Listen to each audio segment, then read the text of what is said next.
What's up, guys? Chase Oliver 68 here, bringing you my UFC 153 recap and results. Make sure you guys check out my other channel, CO Live Videos. Subscribe to the Olive Tree Podcast. If you guys are wrestling fans, check out the Wrestling Roundtable that I made yesterday. That's a good podcast for you guys to check out there, too. Also, subscribe if you like me.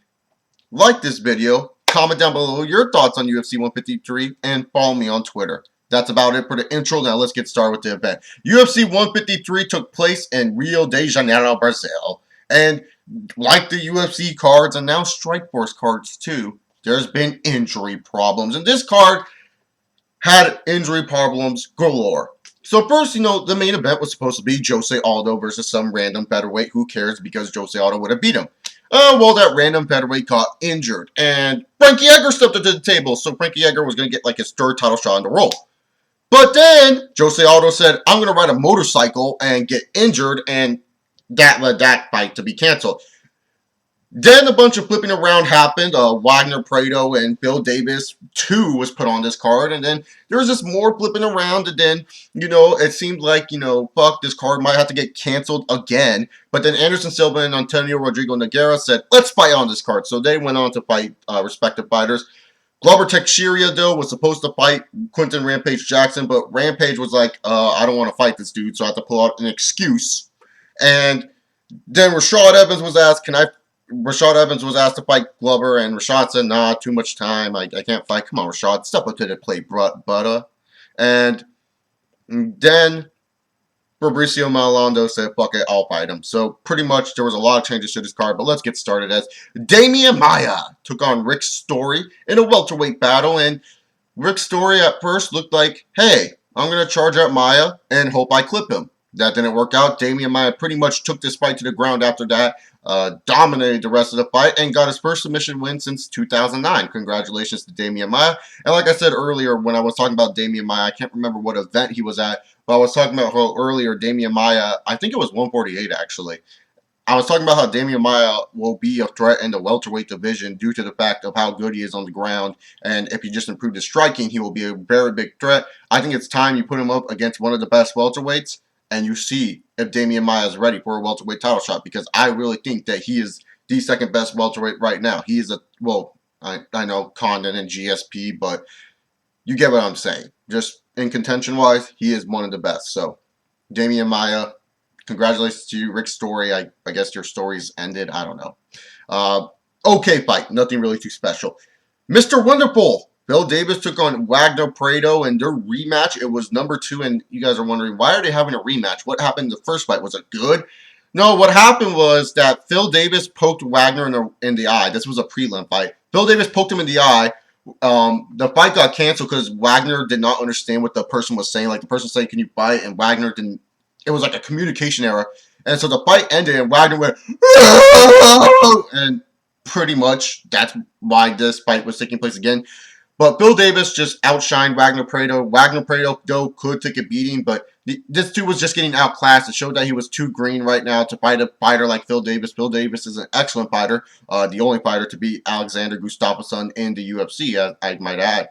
So Bill Davis's stock definitely rose from this fight. It showed that, facing a newcomer, again, that it won't hurt him, that he's still going to be a consistently good fighter, and that he's improving every time, and that he will take the challenge. So pretty much very good fight for Bill Davis, not a good fight for Wagner. Bill Davis moves on, and we can see probably Bill Davis where he might go. He might face more upper tier guys, and Wagner Prado, he'll be building up in the undercard near you. John Fitch, he makes his return. Everyone knows who John Fitch is, and he makes his return after, I think it Hendricks or Ellenberger, one of those two Johnnies, like, fucking knocked the shit out of him. And pretty much he was facing against Eric Silva, welterweight star, and this was a damn good fight. At first, this is how I picture the fight either going in two scenarios. Eric Silva is just going to come in and knock the fuck out of Fitch, or Fitch is just going to wrestle for 3 fucking rounds, and I'm just going to be like, come on, Fitch. But this was actually a good fight. John Fitch escaped a lot of submission holds. He put some submission holds on Eric Silva. The crowd was hot for this. Silva was doing a stand-up battle. Fitch dominated ground battle. It was a good back-and-forth match. Definitely worth checking out. Most fans might not see it that way, but I saw it that way. It was a very good fight. John Fitch wins by unanimous decision. Gee, no surprise there. And moving on forward with this card. Oh, by the way, I forgot to say, Phil Davis won by the Anaconda. Totally misconceded there, trying to remember all this UFC that we got tonight. Pretty solid card, too. Glover Teixeira took on Fabio Maladona. And does it really matter? Because this fight, literally, Glover was controlling this fight. This Fabio guy, he was tough. This dude was tough. This dude was taking all these shots. He has a good, he fought against Kyle Kingsbury and all those other light heavyweight no names, but he fought against them and he did a good job. He has great boxing, and it showed in the end of the first round when after Glover had his face and Fabio's face was all bloodied as fuck, and then he just knocked Glover, and then Glover was like, oh fuck, I gotta take this to the ground. And this was ending up to be a good fight, but then afterwards, at the end of the second round, Glover won because Fabio couldn't see out of his eye, and I was saying, wow. And it happens sometimes in MMA where the doctors get involved, and sometimes you think it's not the right thing. I really did not see a significant cut over the eye of, Fabio, but, whatever. Let's move on. Big Nog took on Dave Pee Wee Herman, and what I could say was a pretty interesting fight. I mean, when they stood up, these two standing up, I'm sorry. I love Big Nog. Dave Herman is an up-and-coming star that I enjoy. These two look bad standing up. Nog did not look crisp like he did during the Frank Mir and the Brendan Schaub fight. He looked bad standing up, and Dave Herman looked like a joke. He was like, oh yeah, man, I got my weird style that I'm gonna do, and he was like slinging punches like this, like not putting any strength towards it, But when they got to the ground, this fight was fucking awesome. When they were on the ground, this fight was like fucking crazy. They were doing very good transitions. They were hitting each other with great arm bars, and it was a good transitional battle. This was definitely a great ground battle, but standing up, it was just hard to watch. It was very hard to watch. But Dave Herman is the biggest dumbass of the night. Because Dave Herman this whole time was saying, hey, yeah, submissions, they ain't gonna work on me. Fucking Nog gets an armbar on this motherfucker. This dude saying, like, and really early on in the fight, it kind of looked that way because Nog at least tried 2 different submissions on Dave Herman, and he wasn't tapping. But then all of a sudden this armbar comes, and he taps. And it's like, wow, Dave Herman, you make yourself look like an idiot by saying that. So I don't feel bad for you. You are stupid for saying submissions don't work, and especially against a legend like Big Nog. I hope when you face Frank Mir that he may break your arm so you realize that you are not invulnerable to submissions. But I think we found a new Superman in the UFC. Maybe, maybe not. But the greatest fighter of all time, Anderson Silva, took on Stephan Bonnar. And now a lot of fans were actually thinking Bonnar had a chance because people don't remember this, but a lot of hardcore fans do. When Bonnar fought John Jones, that was his toughest fight to date in the UFC. Stephan Bonnar really gave it to John Jones.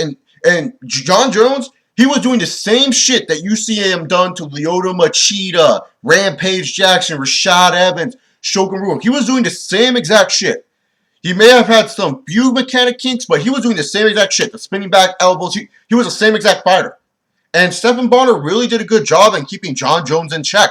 You can watch that fight for yourself, and you can kind of see that Stephan Bonnar did do a good job against John Jones. So a lot of fans, hardcore fans mostly, were saying that Bonnar does have a chance. Fans are really sleeping on Bonnar, especially the casual fans who just know Anderson Silva due to his, name recognition and all that other stuff. I guess Anderson Silva wanted to have fun with Stephan Bonnar, so really this fight only went 1 round. And who do you think won?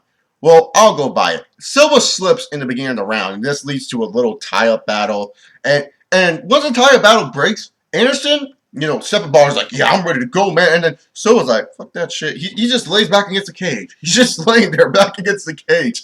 And he just stands there. Stephan Bonnar wins. Oh, huge shots on Silva. I'm not talking like baby shit. This was huge shots on Silva. Silva just stands there. He's like, what the fuck are you doing, man? And then he's just weaving and diving, and he takes more shots. And Joe Rogan's like, you would think the only chance Stephan Bonnar would have is if Anderson Silva was standing there and Stephan Bonnar got the pummel on him for like a minute.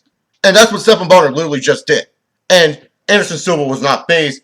And this leads to Silva hitting a huge punch. And, Bonnar and him start tripping around. And then Bonnar, he's like running away, and then Silva just hits this huge knee, and then Bonnar's face is like, "Ugh!" And he literally jumps in the air. Silva just finishes the fight. Anderson Silva wins, and you know everyone's like dream match between GSP or is it we're gonna get John Jones? Who we're gonna get? To be honest here, I honestly don't know. As much as I love Anderson Silva, I'll say this: Anderson Silva is the most bipolar MMA fighter of all time. 1 minute the dude's like, I respect that fighter. Then the next minute he's like, man, that fighter disrespected me. 1 minute the dude's like, I'm down to fight GSP. The next minute he's like, I don't want to make the cut. You know, he's so bipolar. Like, he's a great fighter. I respect him as a fighter. I bet you he's a wonderful person. But when it comes down to business, like Silva as a businessman, he's very bipolar on what he wants to do. And really, a lot of MMA fighters are bipolar when it comes to business. To be honest here, though, great fight for Anderson Silva. He dominated. Stephan Bonnar looks like this is the end of his run. And I just want to say, if this is Stephan Bonnar's last fight, I'm not disappointed in him. Stephan Bonnar, which probably a lot of you fans out there made you into a fan of the UFC because of him versus Forrest Griffin.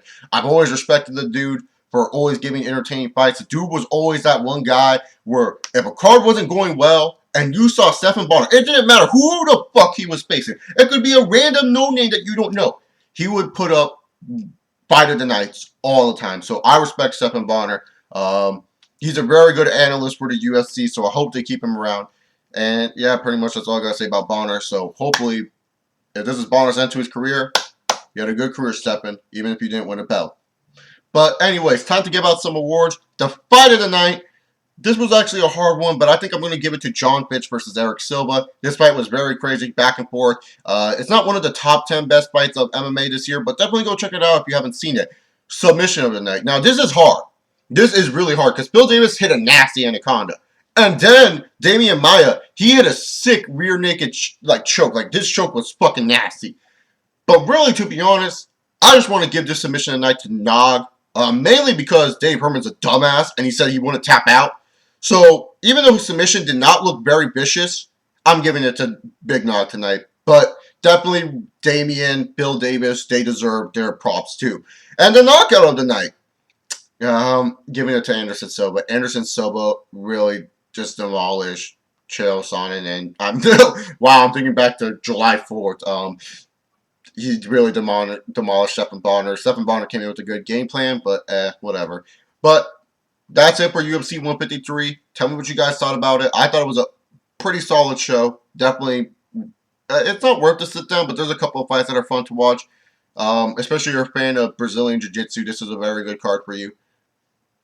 Coming up next, UFC 154. St. Pierre versus Condit. Oh, baby. That's going to be a good one. I'll see you all later.